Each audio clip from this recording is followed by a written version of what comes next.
Go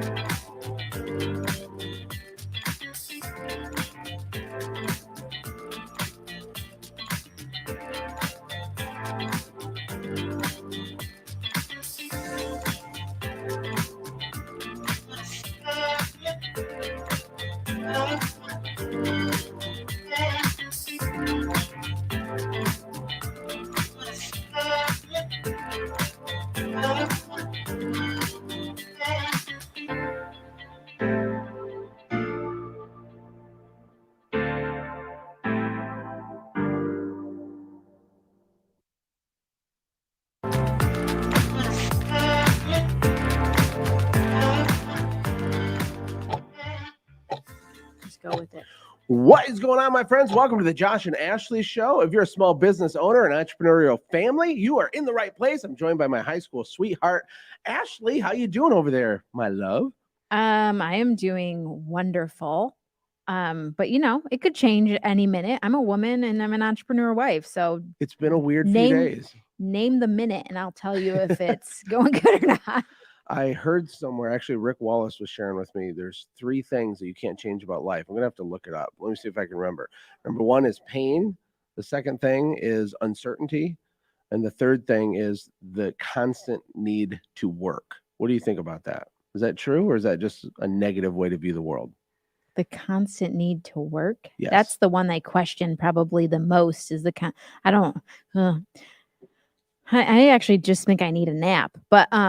But I agree with those other things. I mean, I don't love uncertainty though. Are you saying like we strive for that or? No. I don't know. I mean, we believe that God made us, that there's actually a creator, that every watch has a watchmaker. We're going to talk about some epic stuff in the show, by the way, but I believe everything God made, he made to grow and expand. Like that's the highest and best use of stuff that's been made, including humans. We want to grow and expand, and you can't grow without pain.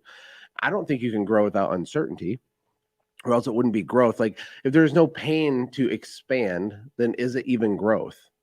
This is very deep. I don't know. It's philosophical, but like the law of advancement, I do some teaching sometimes on that, right? Yep. Like for a muscle to get stronger, it has to first get weaker, right? True. For a tree to become a tree, a seed has to go down in the ground. For your bank account to go up, it has to first go down. There's like pain, there's uncertainty. And small business owners, maybe you can relate because you are one. We want to have the 72-point, roadmap to like success. But usually the way it actually is you have like the next step. What's so funny? Oh my goodness. No, I didn't know you were going to go. Just keep on going. I was just thinking about what happened at the gym today. Tell because us.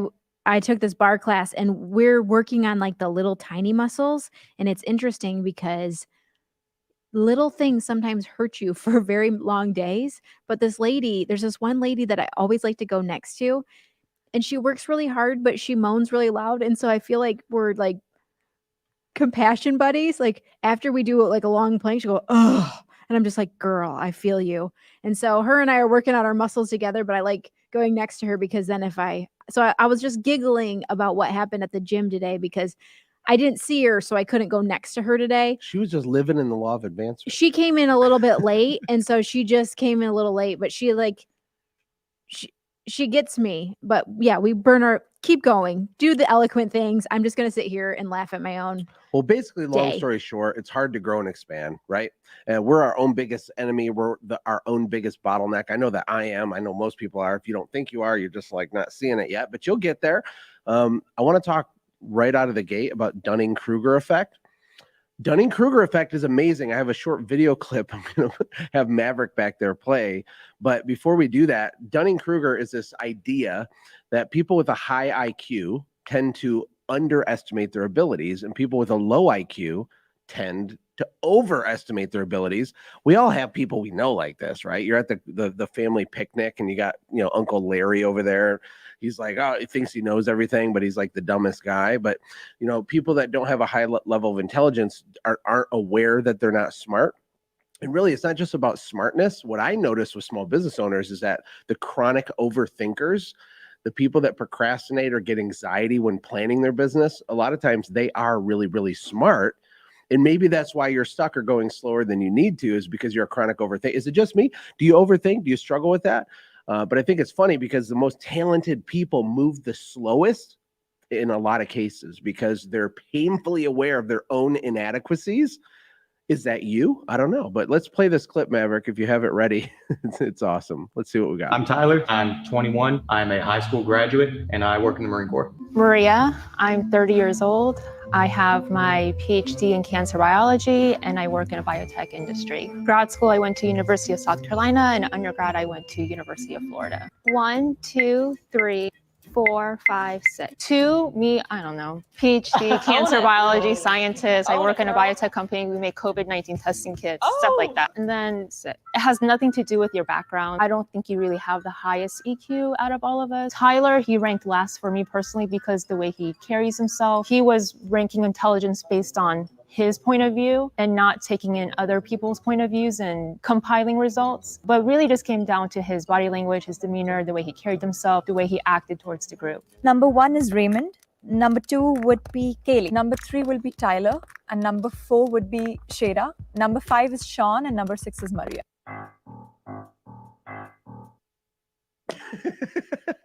Do you understand what just happened? Have you seen that before? No, I haven't seen it, and I can't really see it very well. Satisfying to me. I can't really see exactly. Okay, I think I might need some glasses. I'll break it down for you. Basically, that was a short. I've seen the full length version of that video, and maybe you've seen it. It's been out there floating around the internet for a while.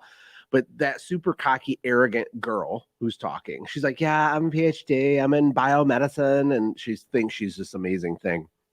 And that's probably why the COVID testing kits didn't work, is because she was working on them. But anyway, wow, so she was tasked with ranking that group of people. They're a bunch of strangers in order of intelligence. So they all just talked and got to know each other. She didn't like Tyler because he looked like a country boy who was simple, soft-spoken. He was, he ended up being like 3 people ahead of her in terms of IQ. Okay, because that's what I couldn't see. She rated herself as first. She was actually dead last. And that is like the embodiment of Dunning-Kruger. It's literally what it is. And this girl thinks that she's one thing and is not even close. And a lot of people that are really talented, or they're smart, or there's a lot of potential in their business, they think that they're lower than they are. People like her, because she's an idiot, thinks that she's further ahead than she is. And so you see this like everywhere, and it messes up her businesses. So what do you think about that? That is fascinating. They took IQ tests because I couldn't see from this far away. Well, she was talking about EQ in that short clip. It was about IQ or intelligence in general. But EQ, emotional quotient, has to do with something else. But it still it underlines the point of what I mean. Maverick and Will, can you hear me back there, Mav? Loud and clear. So, okay, let me ask you, have you met someone that thinks they're way more talented than they actually are? Or have you met someone that has massive potential, but they have like really low self-esteem, or they think they're dumber than they actually are? I don't know. You're 15, so what do you think?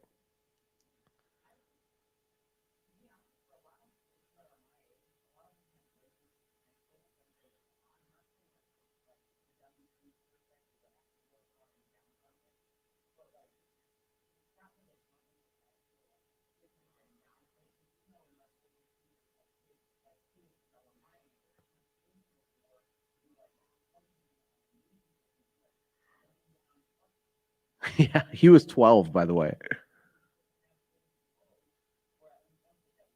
Yeah.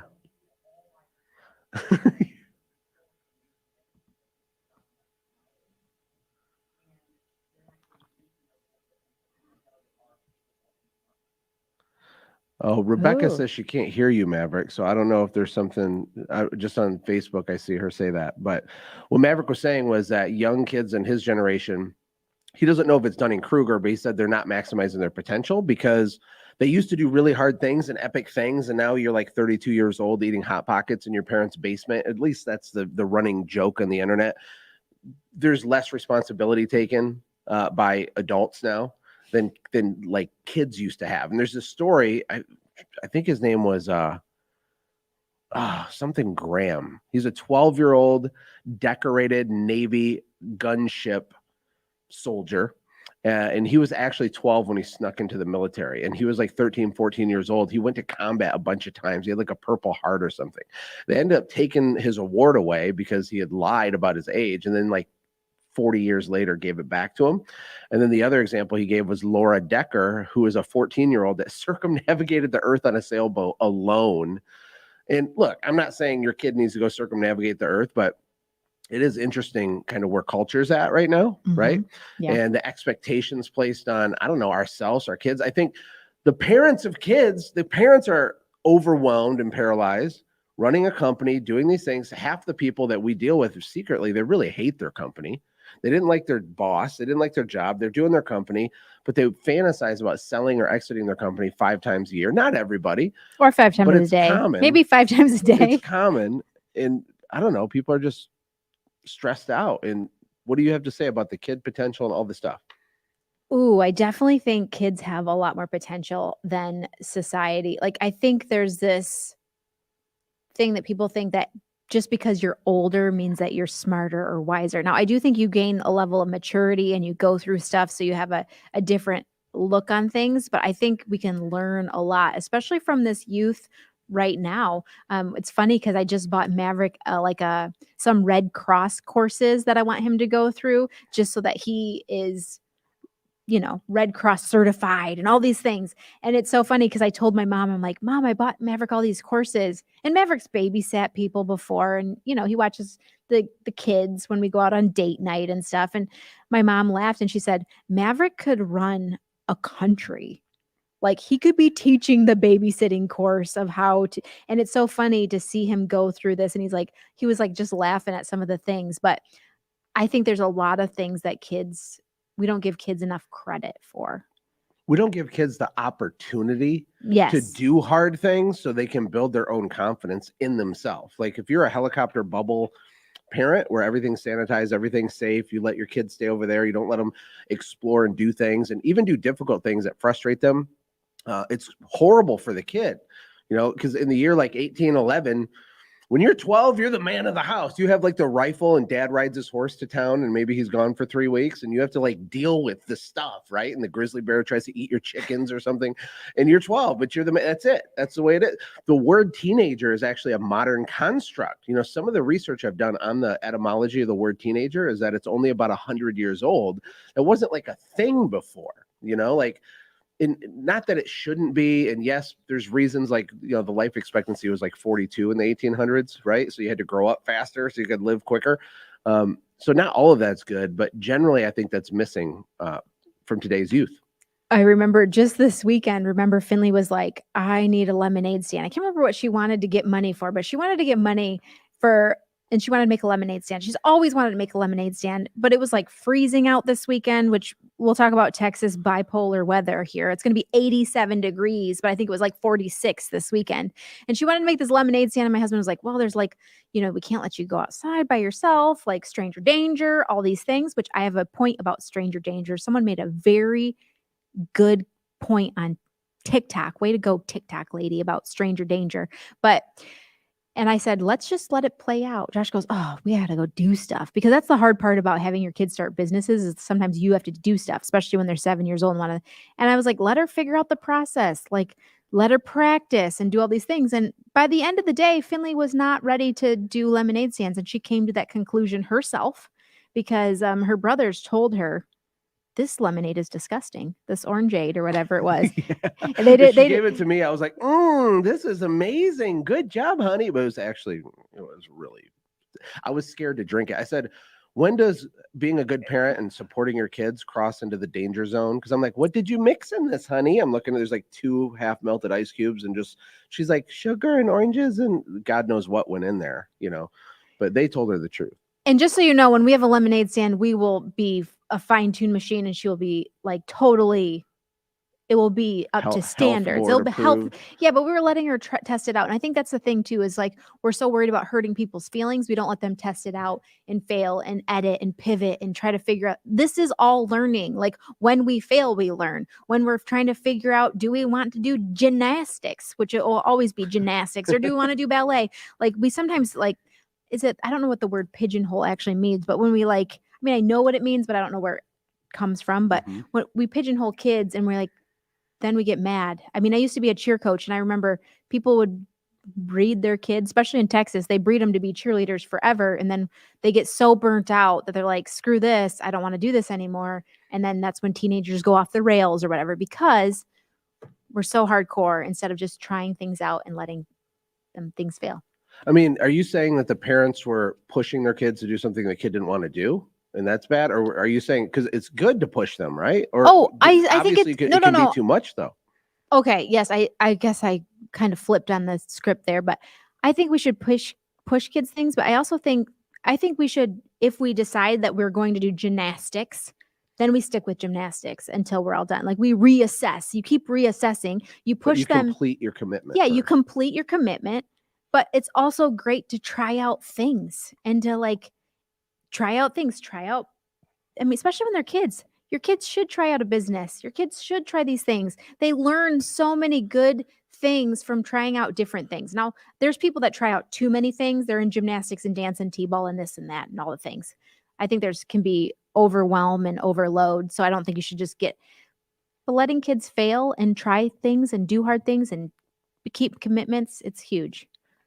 Want to hear something interesting? I'm going to pivot here for a second. I was preparing a presentation that I'm giving in Las Vegas in a couple weeks, or is it less than it? It's about 2 weeks. And I did some research. So in 2016, there's a stat that came out that 1,700 people per day become millionaires in the United States. And I've used that stat for years because it's like amazing. I'm like, wow, 1,700 people a day. It's crazy. But it turns out that's a really old, outdated stat. A newer, more recent one that I found out this weekend was it's over 6,800 people per day. This was in 2021 because there's about 2.5 million people became millionaires. Like 80+% of them are first generation, meaning they did not inherit it. But anyway, I think that's fascinating. But there's also like a recession coming. The economics are weird. We have trains falling off the tracks everywhere. Things are exploding, chicken plants. There's some really weird, creepy things happening economically. I have kind of my pulse on home service because that's the industry I came out of.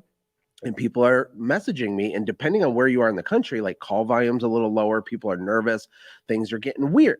And then as all this is happening, okay, so we have like the best time in human history to like build wealth or be financially free with business, with the internet and all the opportunities. That's true. But then we have like weird stuff happening at the same time. Did you guys hear, and Ashlee, did you hear that the richest man in the world, at least right now, it changes all the time, is not Elon Musk anymore. It's not Jeff Bezos. It's this guy named Bernard Arnault. And I believe it's pronounced Arnault, but it's spelled like Arnault. I think he's a French guy, but he owns a high-end luxury brands company. You can Google them. They own Gucci. They own Louis Christian Vuitton. Dior. They own Louis Vuitton. They own Tiffany's. They just bought Tiffany's a few years back for $15 billion. Wait, he owns Gucci too? I thought Gucci was owned by somebody else, but that's interesting. I think That's very they interesting. do, but It doesn't matter. He but owns what's high interesting luxury. is like these companies sell to the top 1% of people. That's like who it's for, or people that have a credit card and want to buy a bag and max it out. But it's ultra luxury goods. And then you shared an article with me from Neiman Marcus. Neiman Marcus that their CEO announced that they're not going to discount anything anymore. They're focused entirely on the 1%, high end. They used to try to appeal to kind of this upper middle class people too, so they could go to Neiman Marcus and feel fancy and stuff, but they're not doing that anymore. And they used a phrase. What was the phrase they used? Aspirational luxury. Aspirational luxury. They're not focusing on that anymore. So what does that have to do with you? It potentially has everything to do with you. I want to talk about that for a few minutes. First of all, luxury brands, the whole debate between that's ridiculous. Why would you spend that much on stuff? But then just the shift economically, because the recession that we're already in, even though the government won't admit it, it's going to get worse. But it doesn't affect super affluent people the same way as it does everybody else. I mean, I remember when we were dating, Ash, I could take you on a date, fill up my truck with gas for $20. We could go see a movie, eat Taco Bell, and get gas for $20. Like that's what it costs. Big spender.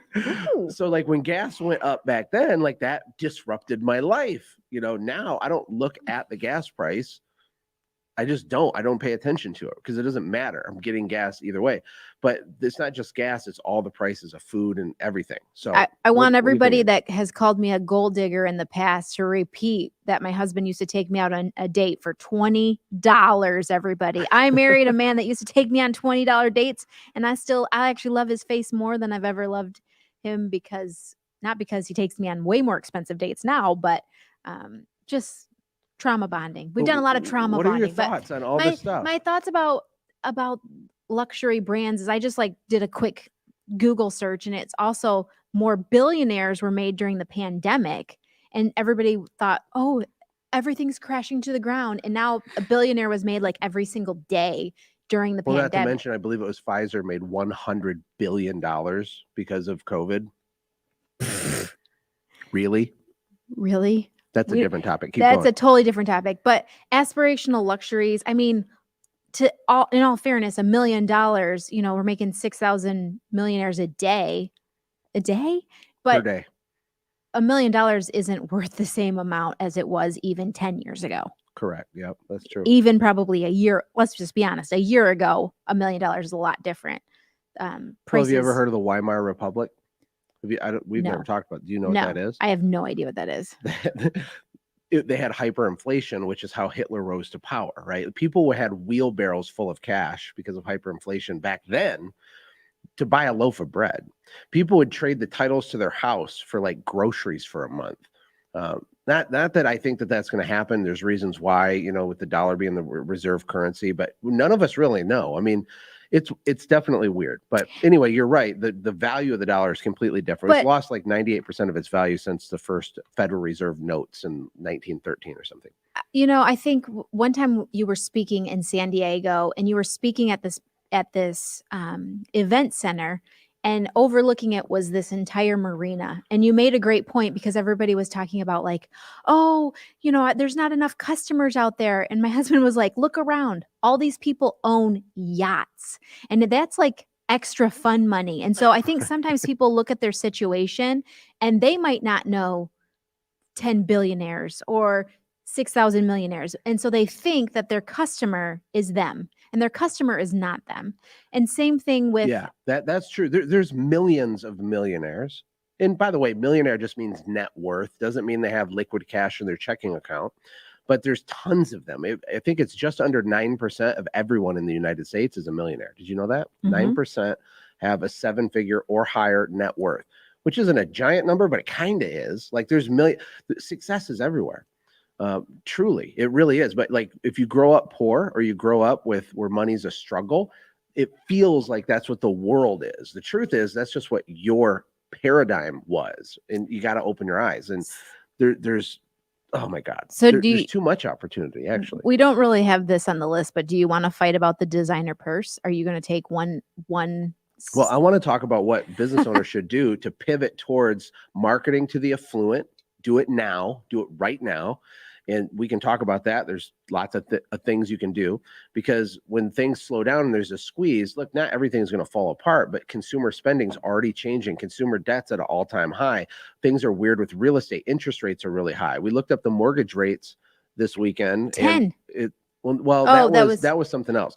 I think it was like about 7% or something for a 30-year mortgage. Yeah, it was 7. I didn't like triple check it, but it's insane. So weird stuff's happening. So the Bible says a wise man sees danger ahead and hideth himself. A fool does nothing and suffers for it. I don't want you to suffer for it. I think people are going to get rich because of this, because recessions don't create failures. They expose failures. And a lot of people are asleep at the wheel.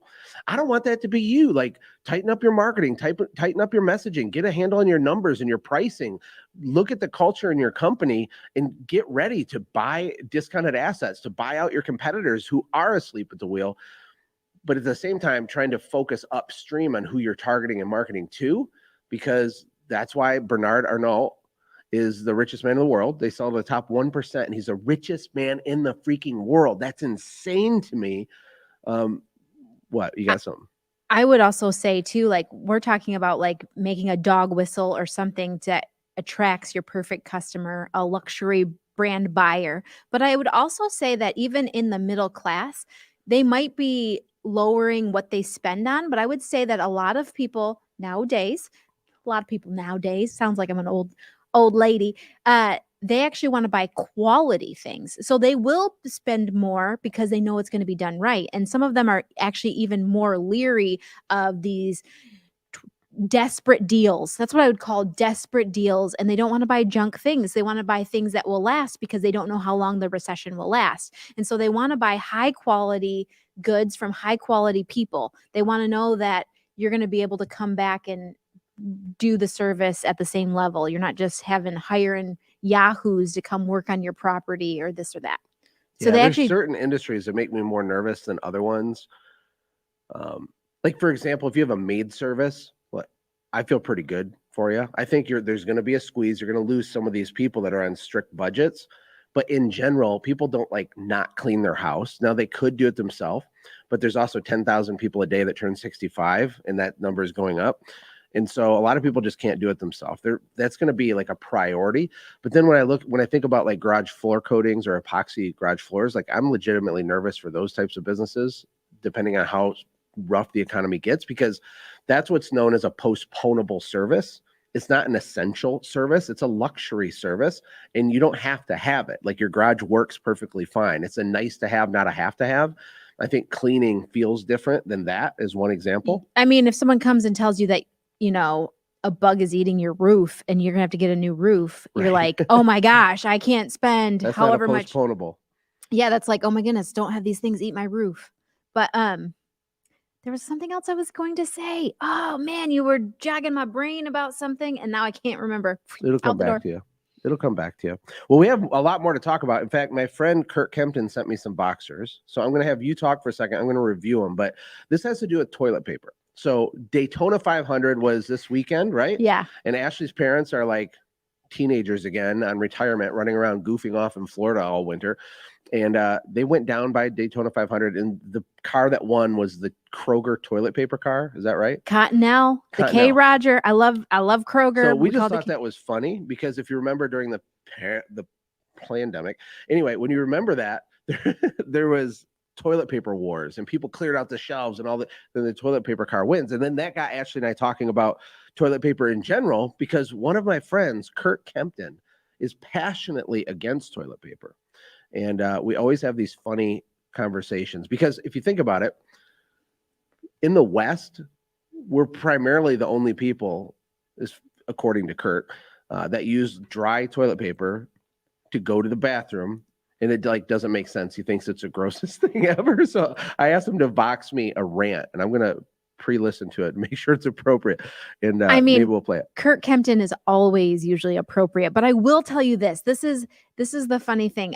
There's this, I can't remember where it was, so I might have to phone a friend, Josh, and ask you, but there's this thing during recessions where people have these little luxuries where they have something luxurious that they get, like a lipstick. So people are more, they're going to buy a little purchase, but it's going to be a little luxury. And I think that is about toilet paper. Like what kind of toilet paper you get, like there's definitely luxurious toilet paper. And then there's bottom of the barrel toilet paper, right? And when it starts to get like $20 for a big old huge pack, it's like, why don't I just pay $22 to have it be a soft cushiony pillow? I don't know. I actually spend a little bit more on my toilet paper, but I think Kurt's going to tell us why I should use a bidet instead. Homeboy uses like a travel bidet, everybody. Like he will go on an hour rant about the bidet. And I don't think people just got bidets because they're trying to be fancy. I think people got bidets because they literally couldn't find toilet paper. A fun little thing is that during the pandemic, I actually sent people toilet paper because we never had a toilet paper issue in the rural places of Michigan. And so we, my husband is over there laughing. We so it's going to be so good. But do you remember when I sent everybody toilet paper and was like, hey, just to share a little love? What you said. What did you say? That's okay. I was just talking about how I sent people toilet paper as a gift during the freak out. Yeah, I remember that. So let's have a debate in the comments on bidets versus toilet paper. Okay, it's such a gross word, bidet, but it makes a lot of sense. So let's hear what Kurt has to say about toilet paper in general. He's the founder of Responsibid, a software company. It's amazing. Go give them all your money. But listen to this. Hey, what's up, man? Hey, I got a question for you. Why are people still using toilet paper? Did we not learn our COVID lesson? I could have sworn that there was a pandemic where everybody learned that toilet paper is like owning them and they're complete servants to this cheap garbage paper. Not to mention that it never was good anyway. I can't figure out why this toilet paper has the power over people it does. I mean, think about it. Yeah, I don't want to be crass. The dirtiest place on your body, is it fair to say there's a dirty time and a dirty place? And the first thing we reach for is something to smear it all around. And then there's people that will try to tell you, no, I'm very thorough. I get it all the time. I get it really clean. Well, I've got two things to say to those people. Number one, either you're not trying that hard and you're not looking, or you are lying. I don't know any other way of putting it. The fact is that if I wipe Nutella on you and you wipe it off, you're going to use water. You're going to wash it off. We're a first world country acting like third world people. I don't understand it. We're better than this. We can stay clean. And, again, just to not be too gross, just remember, though, that when you're wiping off of your arm, you can see what you're wiping. Anyway, Josh, I love you, man. We've got to do something. We've got to do something for hotels, restaurants, nursing homes, hospitals, all over the place. Everybody, when I'm looking for a hotel, do I want to go to a hotel, pay $400 a night and stay at a hotel where they give me the kind that you break through next to the toilets? Like, I'm paying you $400 a night. Not to mention, how great would it be on the hotel's septic system or sewer system if they weren't flushing 700 rolls of toilet paper every day? And yeah, their solution is, well, we can fix that. We can just give them this toilet paper that they take their life into their hands every single time they try and use it. We'll make it so thin that it's literally perilous every time it's used. Anyway, we got to change the world. We got to make the world a better place. Okay. It's so funny. I actually sent Kurt a message with no context. I'm like, send me back a message on a diatribe about why toilet paper stinks.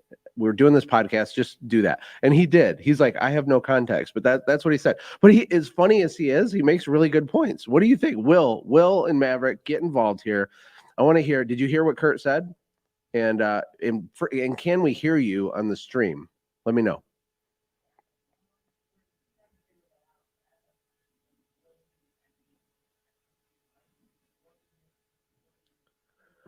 It's not working through the stream? Oh.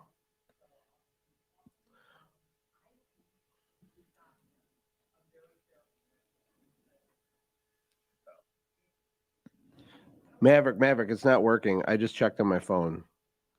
I checked on my phone, so no one can hear anything you're saying right now. But he said it was a fair point from. He said it was a fair He point. said it was a fair point. It is a fair point, but I don't want to be too gross, but I mean, have you used a bidet? It's No, like you I can never see have. Jesus. Like if the water's cold, it's just coming in hot. I don't know. Wait, if it's cold, it's coming in hot? Well, it's not coming in hot. I'm just saying, like, whoo, it's just very exhilarating and all of the right and wrong Yeah, but places. I don't think we can logically argue with Kurt. I don't. I think he wins the intellectual argument. I just don't want to do it. Like, I think he's right, and I don't want to be forced to use bidets. But this also goes into another conversation of just luxury goods, because the toilet paper thing, the pricing and the inflation and the luxury stuff, this all actually ties together, because there are bougie toilets. There's luxury, like everything, every category has, probably not every category, most categories have a luxury top shelf thing in them. And I think, like, whatever you're selling with your service business, create a package like that. Like, create sometimes I call it a decoy offer, but you need something more expensive that is for sale, even if no one buys it, because it makes your other stuff look more attractive. And some people will actually buy it, but they can't buy it if it doesn't exist, right?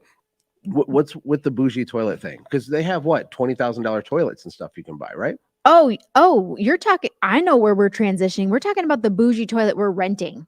We are renting a bougie toilet, everybody. So my husband and I actually argued about bathrooms because we didn't argue. It's playful arguing. I don't know, banter.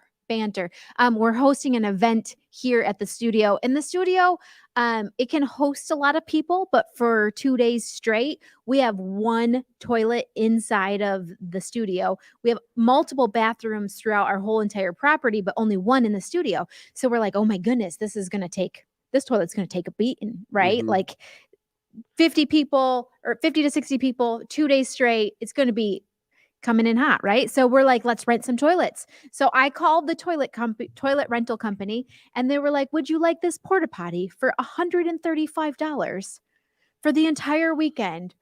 Or would you like the bougie toilet for $1,200? And I was like, babe, maybe we should get a bougie toilet and the extra toilet. I mean, the bougie one has 2 toilets. So I will tell you, it's got 2 toilets, everybody. So 2 toilets for $1,200 or 1 rinky dink. And I was like, let's put like a sign on this one toilet that says, like, for the brave toilet user. And then the other one be the bougie one. But we're going with the bougie one. Yeah, So- because porta potties are disgusting. We're doing this event. It's going to be insanely epic. It's called the War Plan Insiders Celebration Event, which is a group that I run. It's all marketing epicness, and we make lots of money. It's really cool. But we're going to be here. We're not sending people to a porta potty, but every category has a higher ticket thing. Like, this is an actual trailer. It's like a real bathroom, but it's on a trailer. And I want that. And then Tommy Gravel is in the comments. So shout out to you, Tommy. What's up, brother? One of the best drummers I've met in my life. We used to be in a band together a million moons ago. But he said, did you see when Payless Shoes I did. created It was so like awesome. a faux luxury, like they did this whole Yeah. thing. You have to go on YouTube and just Google high-end luxury shoes, Payless prank or whatever. And they got a bunch of influencers, and they basically sold their normal $30 Payless shoes for $400. Made this whole social experiment out of it. I thought that was amazing. And then he also called the bidet a tushy spa, and he is on the bidet train. He thinks He's on the bidet train. But everything. I'm not off the bidet train, just so we're very I've clear. never I'm used on one. the bidet train. I just am not fully on the bidet train. Although I will say it's better than in Costa Rica. In Costa Rica, there's places that you have to pay for your toilet paper. So they make you pay extra for your toilet paper. They also throw it in the trash can in Costa Rica and Mexico and most of Central America. That's what they do. Yeah. Which is horrifying, by the way. Yeah. Okay, so we have a few more things to keep talking about. Number one, but just to put a bow on our weird toilet paper conversation, sell more expensive stuff, target more affluent people, prepare for the realities of the economic slowdown. Let's be optimists, but be pessimists in the way that we plan. Be optimists in the way that you execute. Get ready to level up, right? Because pressure doesn't create cracks, it exposes them. And when things get weird, I don't want you to get ran over and steamrolled. I want you to crush it and win. But here's our other topics. We're going to talk about $300. Was it $300 strawberries? Yeah, it's a $300 strawberry. This was very interesting. I believe the audio works for the videos that Maverick's going to play. So let's cue up the strawberry video, because this is just another example of thinking differently, thinking asymmetrically about your stuff. And you might be in this little town doing your thing, and that's cool.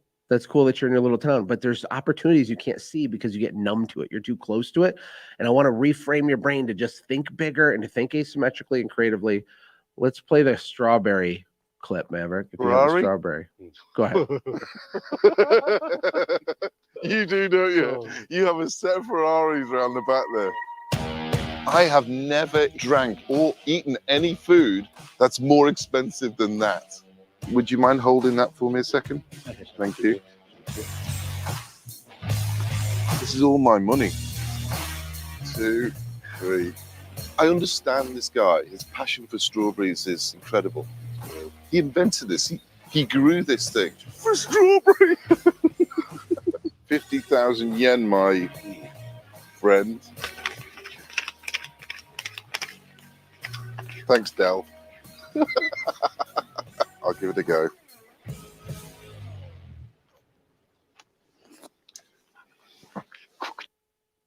Holy cow. It was like $370. I just did the conversion. It's $370.97, 50,000 yen to the dollar for one strawberry, which is nuts, but there's a market for it. The guy's selling these, all over to high-end restaurants, I guess. I don't know. He actually talks about it later in the clip, and he's like, man, I just keep on dreaming about it. Like, I want to buy another one. Like, there is actually something to be said, because I bet he experienced that strawberry at a whole different level. Like, he was getting $370 where, like, he was activating all of his senses. Like, it was like stimulating his brain too. Like, I think there's something very magical about the experience that happens when you invest in I mean, you show up differently about experiencing the strawberry. It's not just like you just jamming some strawberries, down the gullet. No, this is a provable behavioral psychology lesson, and it applies to your business now, no matter how small it is that the way your customer consumes what it is that you sell, okay? The way they experience your services, the way they taste the food at your restaurant fundamentally changes. It completely changes the way they consume it, changes based on how valuable they feel that it is.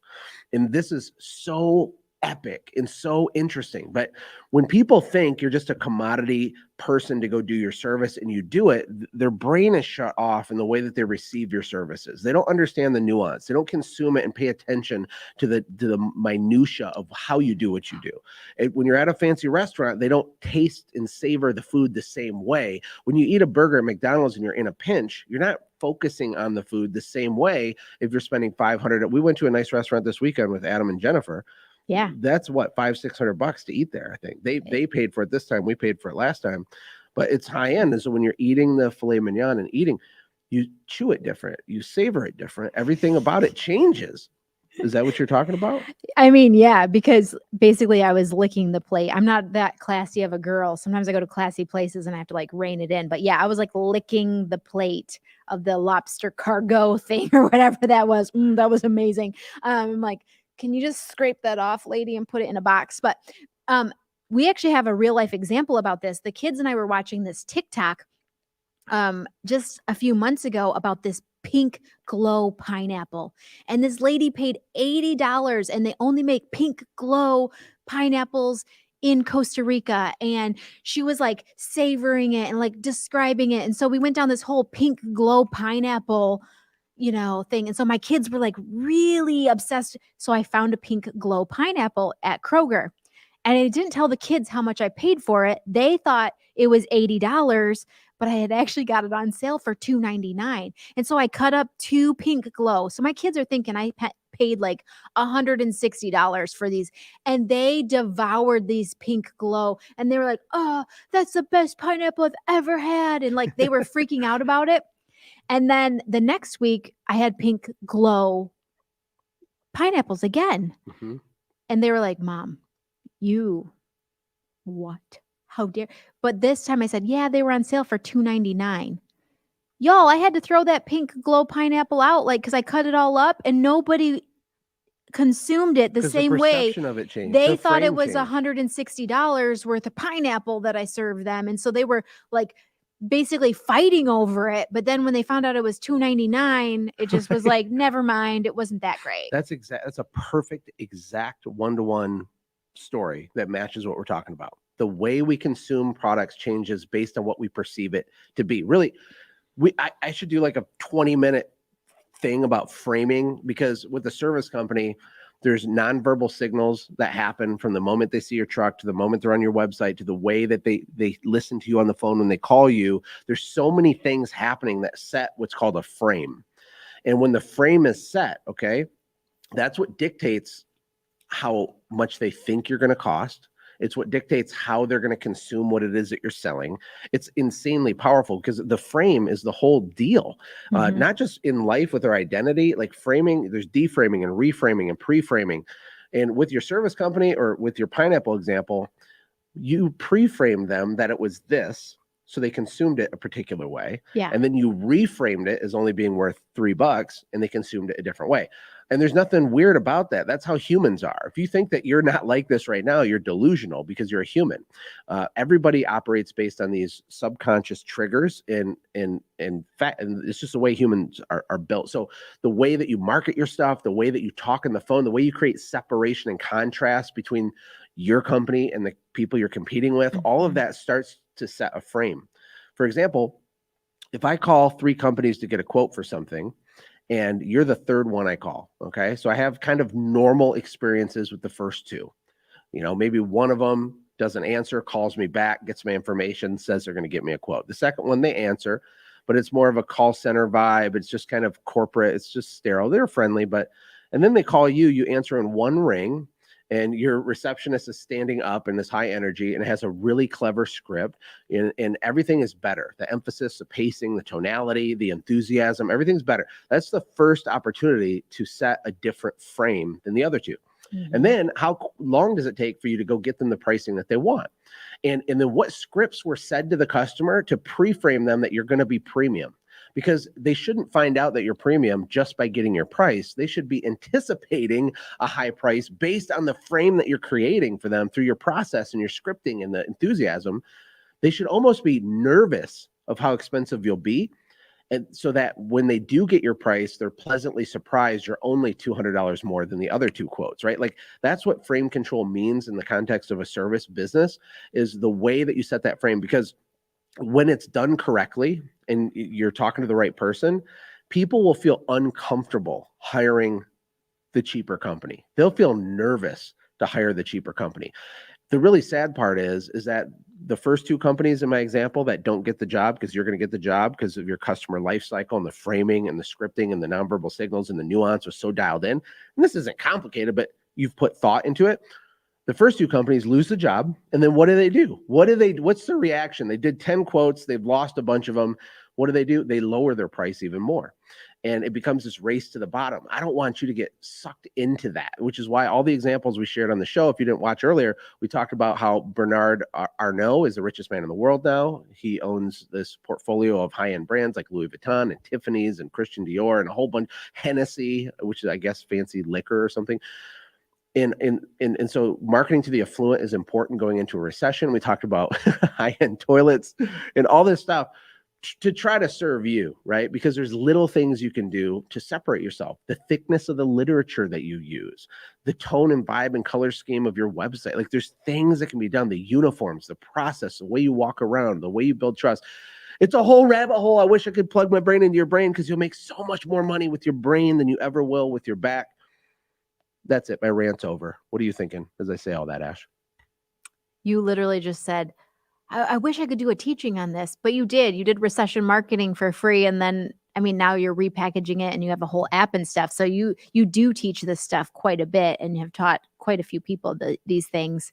So there's some more frameworks and stuff coming, just so you know, that is going to be accessible to all of you out there. So your Atomic Marketing Playbook is some of the best things that you've ever created. So the last few programs that you have put out, Recession Marketing, War Plan Insiders, I mean, like, I've always thought you were brilliant and wanted to lick your sexy brain, but like lately you've been just producing just life-changing things for people. And it's been changing people's lives. And so it's just really cool to watch. It's like you're coming into your prime, babe. Like you haven't even started yet. It's all practice. It's all practice leading up to this moment. We have, I'm trying to think. We have, hold on, Will texted me. Tactical, War Plan Tactical is tonight at 6 p.m. Oh, yes, that's a good idea. So I have a YouTube channel now. We have dozens of subscribers. You should totally check it out. And on Tuesdays and Thursdays, I do these trainings. They're just free videos. Just find my YouTube and subscribe to it. But tonight is my second tactical video. So the videos I've been putting out there to get started with YouTube are really fast paced, like boom, boom, boom, boom. And then on Tuesdays and Thursdays, I'm going a little slower and actually teaching, like using my iPad and going through something that can help you, because I'm genuinely concerned about the economy, about small business owners. And that's our heart. Like everything we have is because I bought a squeegee 20 years ago. Everything started with that being the origin story. And yes, we built software companies and done all kinds of weird stuff. But it goes back to that. And I'm genuinely nervous for people that have been kind of riding the gravy train where things are sort of working. They don't know how to market. They're not selling at high enough prices and their businesses are fragile. I don't know if you know this to the person watching this, but according to the SBA, out of the 32 million small business owners in the United States, 26 million of them, which is 81%, are less than 2 weeks away from overdrafting their business checking account. And that's scary. You know, most of these are owner-operator people or really small companies. The SBA, by the way, defines a small business as any company with less than 500 employees. So even if you have 300 employees, you're like a speck of a speck. Look, I don't know what you want, but you got to level up your marketing game. Not because marketing means passing out flyers. Marketing is a way of thinking. I had these t-shirts made that say everything is marketing. Or sometimes I say marketing is everything, because Parenting is marketing. Dating is marketing. The way you recruit, retain, train, and develop and your staff is marketing. It's about communication. It's about up-leveling your mind, right? And the home service industry has up-leveled tons the last 10 years, tons. There's so many 20-something-year-olds that are doing 2-3 million. Wesley Bloom, I talked to him on Boxer a couple of days ago. He's going to do maybe 4 million this year. He's like 28 years old. And he was listening to my podcast in college when his business was a little side hustle. So there's opportunity everywhere, but you gotta invest in your mind, your knowledge, your brain. And I'm nervous for a lot of people. Hopefully not the people that would watch a weird show like this, but genuinely, I'm concerned.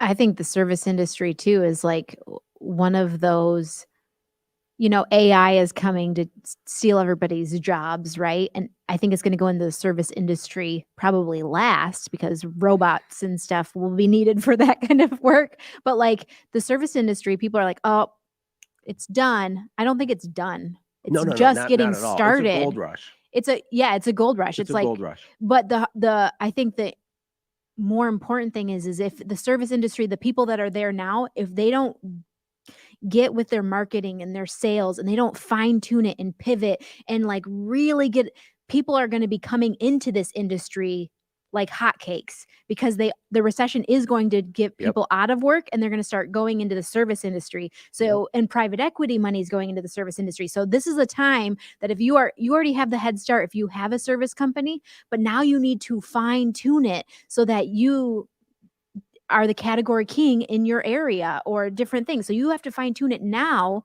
and get ahead of it because people are coming. Private equity money's coming. Other people who are losing jobs and going different places are coming. So fine tune your stuff. What's happening macro with home services is consolidation. There's been actually Google, Amazon, and Facebook all attempted to create service marketplaces. I don't think any of them really worked really well, but the service industry is big. So when I say that, it's like not just home services, but financial services in general are growing. Because the baby boomers getting older, it's growing even more. And then I think the younger generation or my generation, I'm technically Gen X and millennial. I'm right on the line there.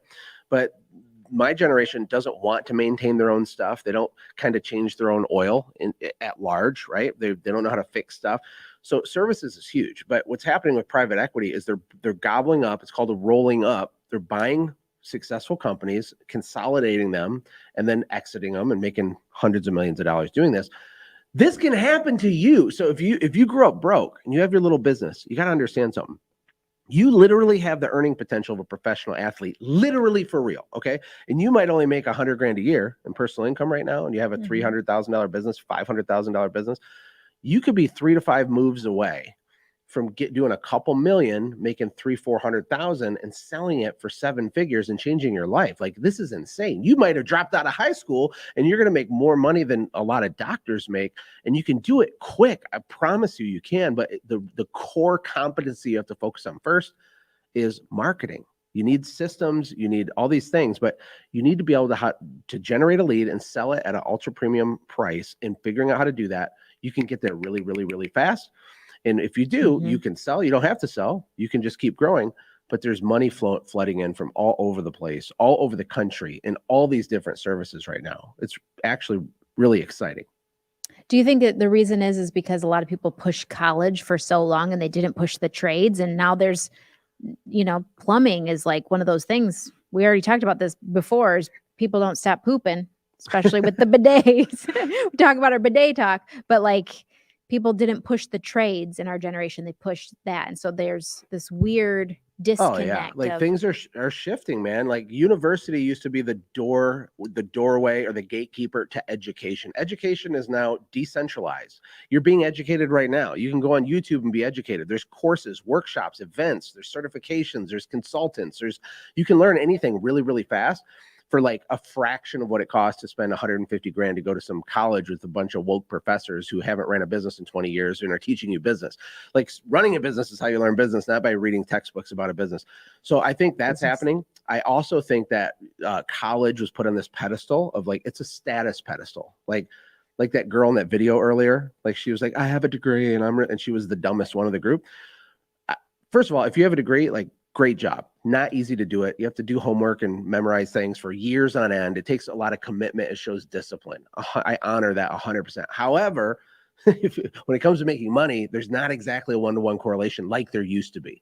And people that disagree with me are going to cite all the statistics. Well, people with a college degree make this much average more. True, but it's not because of the degree. It's because of the person, because of the grit, because of the mindset. And because of decentralized education, all of us can make more money than you could ever imagine. And I think this is why a lot of college professors, especially in business, in the business field, hate real entrepreneurs. They hate them. They think they're supposed to be paid on the head knowledge they have rather than the results that they produce. I have friends that are plumbers that make $1 million a year in personal income. The personal income, $100K a month, $83,333 a month or more in net for themselves. They're a plumber. They play with pipes and solder and poop all day, right? But they built companies. They know how to sell. My best friend, Cy, is a plumber, and he works when he wants to work. He lives up north in a little cabin, and he plays music all the time. When he wants to go work, he'll make $5,000 a day by himself, goofing off, doing all this stuff. But he knows how to sell. He's good at what he does. And because college was on this status pedestal, not enough young people went into trades. And now the average age of plumbers, I don't know what it is, but it's like 55 years old. And so what they're doing is they're actually lowering the standard in a lot of states on how, to get your certification as a journeyman plumber, a master plumber. It's different state to state. And what's going to end up happening is when the economy slows down, more people will go into these fields because you can make bank, which will drive prices down a little bit. But there's opportunity right now for everybody. Dang. I think we're going to have a poop problem, though.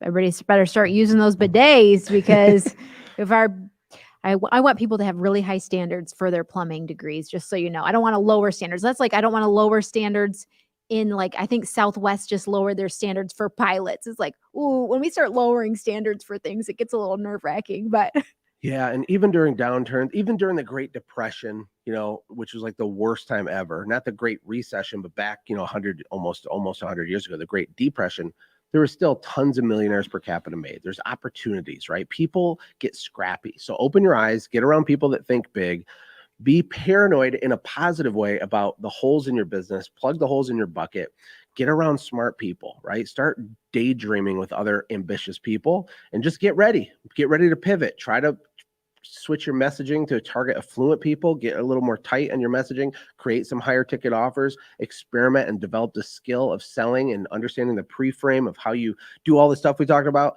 It will go well for you. We only have about 3 minutes left. Okay. I don't know if you had anything you wanted to say before we end. What do you think? I just wanted to say, I think you made a key point that I just want to highlight is that you said, surround yourself with people.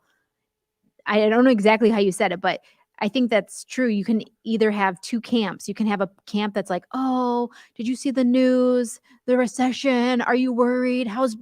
And they can really pull you down. But then there's people like, I remember when COVID happened and you were talking to Tommy Mello and he's like, this is the greatest time ever. Like he was so excited. He's like, I can't buy enough things. And so you need to hang out with more people like Tommy Mello who are like optimistic and ready to crush it. And like, teaching you, like my husband, teaching you about how to market in these ways and pivoting, and like they're really excited about it. I think the transfer of that is very powerful. So who you surround yourself with is a key point in these times. Totally. And I have a surprise for you at the very end. Then you can close this in prayer. Maverick, do you have the graphic that I sent Will with the gas tank thing? No, what? Do you have that? Okay, check this out. There are two types of people in this world. Okay. And I know where here's this what is happened going. this morning. I woke up this morning and I got an email. I got an email from my wife's car. She has a Chrysler Pacifica van. It's a minivan. We're rolling hardcore with our 5 kids. Anyway, the email said your van has less than 1/8 of a tank of gas. And I'm laying in bed still, which It's is a bad to check your hybrid. phone when you're in bed, but that's what I did today. And so I called Ashlee. I'm like, Ashlee, good God, why does it have to be like that? But you're that person. You walk the razor's edge. First of all, in the comments, are you fill yourself up when you get to half tank because you're paranoid, or do you let it ride and walk the razor's edge? I fill it up. My battery on my phone is always charged. Ashlee's, it's a thing. Why is it that way? And what's your defense? Well, my defense is I didn't run out. I am a free spirit. I like fun. I feel like it gives me some excitement in my life. I also drive a hybrid. So I was reading how much it said. I had like so many miles for battery and so many miles for gas. Like I wasn't riding the edge that sharp. I mean, I was an eighth of a tank. Less than. And in Dallas, there's like gas stations at every corner. I was trying to wait for the K Roger to support the Daytona 500. I like to go to K Roger to get my gas. And We so never I was just, played the Daytona 500 clip. wait, is there a clip? I thought there was a clip that they had queued up. but we No, they forgot just about that. showed a picture. But I mean, I don't think this is a character flaw. I think it's a It's not a character bonus. flaw. I'm just saying there's two types of people. So I'm curious in the comments, Or- which one are you? Do you play it safe or do you fill up? Okay, let's just also say this. Maybe I wanted you to call me. Maybe I like did it down there just Is that so really what happened? you'd give me some banter. I don't know. I just feel like people who just let it go down a second, you're actually wasting time. Drain that sucker, then fill up. Like, how many times do you have to go to the gas station to fill up your gas tank? More times than I do. I just drain that sucker. And it's like, I think it's good for too, like, you got to get all that bad gas out of there. You're just hanging out with your bad So gas you're in doing your it tank. as a strategy. It's not strategy, because total you're- strategy. Got it. Not I have a ADHD. confession. What? My gas light came out of my truck today. What? It like never happens, but it happened today. And Maverick was with me. He can attest if his mic worked, but we had to stop and get gas on the way here. Yeah. I love this so much. Why don't you close us out in prayer? This babe? is so amazing. Thank you, Jesus. Okay, well, I'm going to close this out in prayer, but yes, that's so happy. I'm going to use that.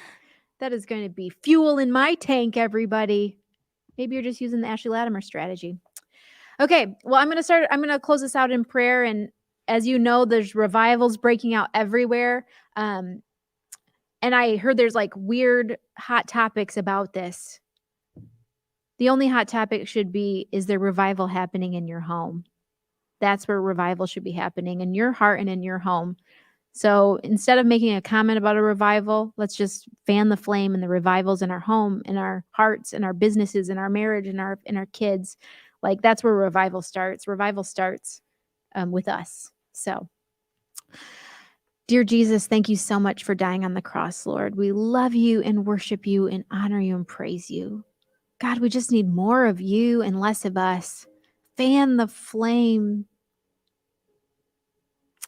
Jesus, when we look at the world, we see the brokenness, and we just pray for healing in our homes, healing in our marriage, healing in our business, healing in our towns and our communities, God. We just pray that you just move, Lord, that this revival would not stop, that it would circumference the whole world, Lord. Thank you for doing what you did, and forgive us of our sins, God. Forgive us for when we have not let your light shine bright in our lives and in our businesses and our marriages and in our kids, Lord. Jesus, we just pray for healing, for hope, and for you to shine bright. Help it to shine bright in our own lives. In Jesus' name, amen. Amen, amen, amen. Thanks for hanging out with us, y'all. Have a great day. We'll see you next week. Bye.